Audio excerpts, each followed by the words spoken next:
reflecting upon the triumphal entry of Jesus to Jerusalem, we want to examine the four groups of people that were present.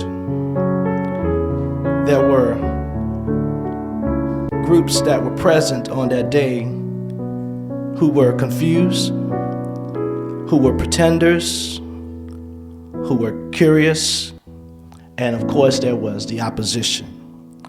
And finally, we want to look at that last group, which hopefully we would fall in that same category, the committed. It says in John chapter 12, beginning at verse 12, the next day, the great crowd that had come to the feast heard that Jesus was on his way to Jerusalem. They took palm branches and went out to meet him, shouting, "Hosanna! Blessed is he who comes in the name of the Lord. Blessed is the King of Israel." Jesus found a young donkey and sat upon it, as it is written, "Do not be afraid, O daughter of Zion. See, your king is coming, seated on a donkey's coat." We hear the crowds today. The Bible lets us know in verse 12 that it was a great crowd. Commentators estimate that there were at least 100,000 people in Jerusalem at this time to celebrate the Passover feast. Jesus knew that his life was in jeopardy, but yet, because of his love, he went to Bethany and he performed a miracle. Upon hearing that Lazarus was sick, Jesus stood where he was for 2 additional days. And by the time Jesus got to Bethany, it was 4 days, and Lazarus had been dead for 4 days. But Jesus assured Mary and Martha that he was the resurrection, that even now resurrection power is present with them. And Jesus asked where Lazarus had been placed. And he cried out in a loud voice, "Lazarus, come forward." And Lazarus came forward with the grave clothes and the napkin still on his face. And Jesus knew that this miracle of all miracles would bring about his death, because after he does this miracle, the raising of Lazarus, 1 week later, Jesus will be crucified. So don't let the number of chapters fool you. From the 11th chapter on to the 19th chapter, it's only 1 week. Jesus is busy about doing the Father's will. And this procession that will follow him in the city of Jerusalem will only hasten his death. He knew that. They were trying to make him king a few chapters before this, but Jesus would hide himself from those who did not really understand his mission, because he would say on numerous times, "Mine hour has not yet come. The suffering that I am to endure has not yet come." But the hour would come when Jesus would have to suffer. But as he is making his way to the city of Jerusalem, people hear about it, and they took palm branches and they laid them in the side of the road. And as Jesus rode in on a donkey, the people cried, "Hosanna! Hosanna! Blessed is he who comes in the name of the Lord. Blessed is the King of Israel." And they were ascribing to Jesus messianic titles. They were quoting scriptures from Psalm 118, verse 25, and Zechariah 9, verses 1 through 8. They were quoting scriptures, and they were saying that Jesus is our King. Jesus is the one whom we have been waiting and whom we have been anticipating and who we have been looking for. Jesus is finally here. Now, he did not come as Alexander the Great riding on the stallion, but he comes on a donkey. Jesus takes a normal beast of burden, an animal that is used in the day-to-day task of work. Jesus rides on this donkey, symbolizing peace. And the palm branches symbolize peace, that he comes in a peaceful manner. But yet in Jerusalem there are those who are looking for an opportunity whereby they might seize him and kill him. Jesus understood that in this crowd there were different kinds of faces. In this crowd there were confused faces. They only thought he came to overthrow Rome so that he might set up his kingdom on earth. And so they were confused. But on this road, there were also people that were pretenders. They loved for Jesus to do miracles, but in spite of all of the miracles Jesus would perform, it will tell us later in this chapter that they did not believe in him. Look at verse 37. It says, but although he'd done so many signs before them, they did not believe in him. So you had the confused people, you had the pretending people, but then you had the curious people. It tells us here that there were some Greeks who came all the way from Greece to find out if they could have a talk with Jesus. They wanted to interview him. The Greeks came because they were curious. And Jesus met with them and he told them what he had required. He knew that his hour had come when the Greeks came for him. And the Greeks came with a simple plea. Look at verses 20 and following. It says, now there were certain Greeks among them who came up to worship at the feast. Then they came to Philip, who was from Bethsaida of Galilee, and asked him, saying, Sir, we wish to see Jesus. Philip came and told Andrew, and in turn Andrew and Philip told Jesus.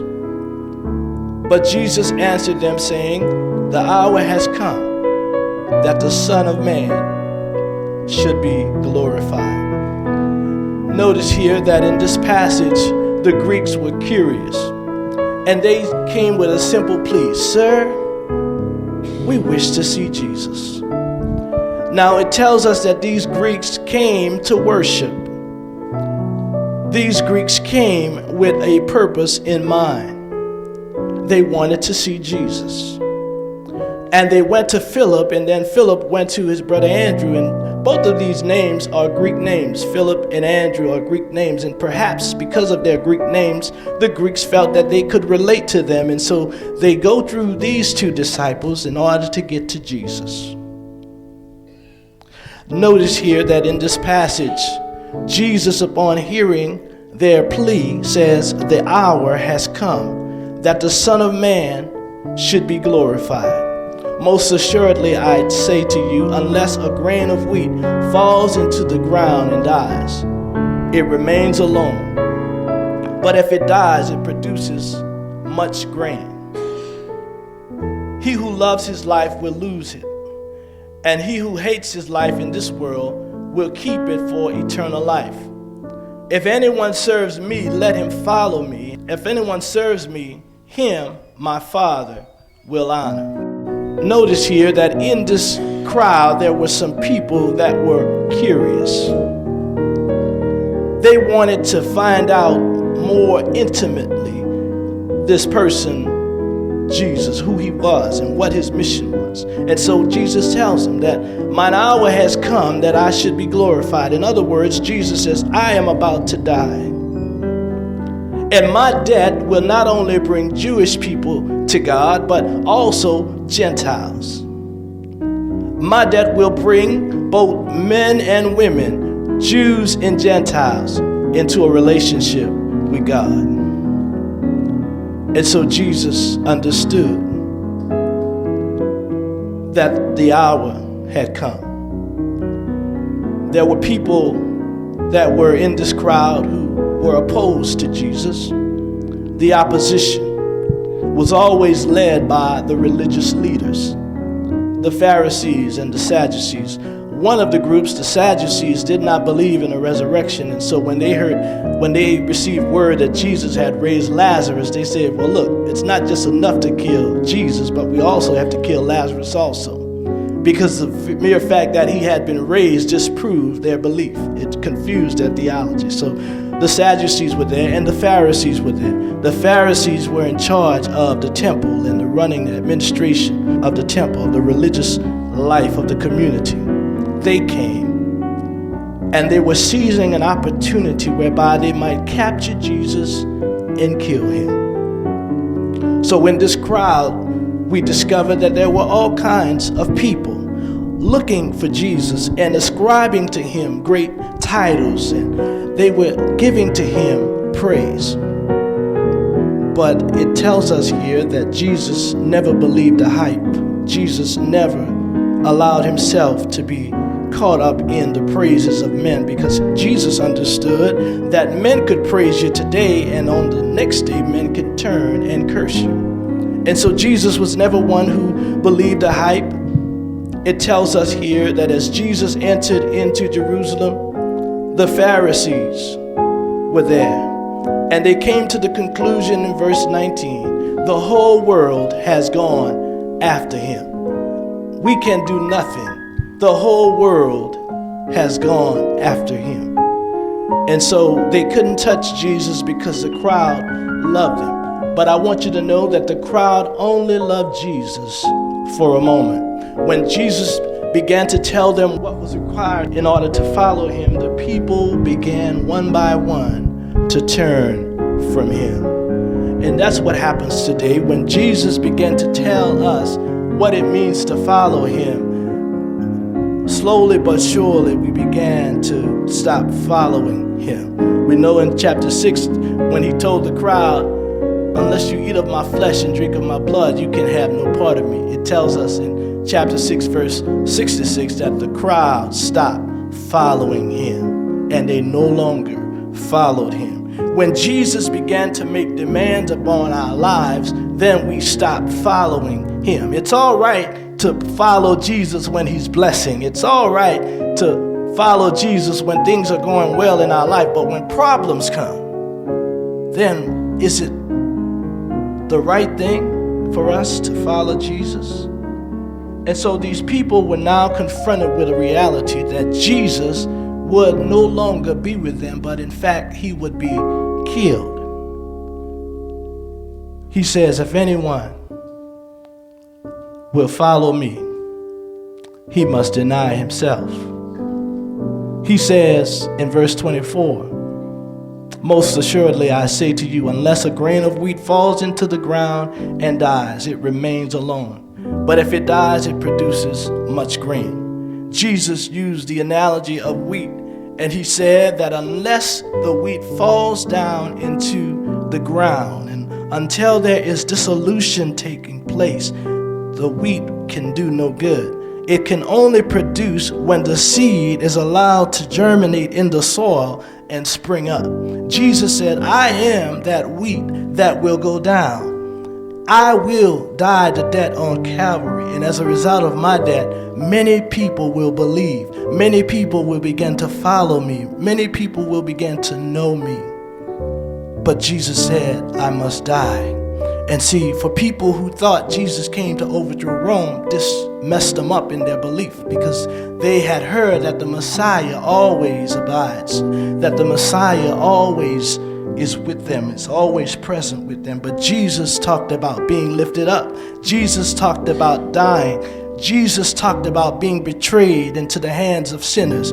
Jesus talked about being crucified. And even for Peter, even for one of his devout followers, Peter said, no, Lord, you can't do this. But Jesus said to him, get thee behind me, Satan, because you don't care about the things of God. You only care about the things of the world. But Jesus understood and always knew that he was born to die.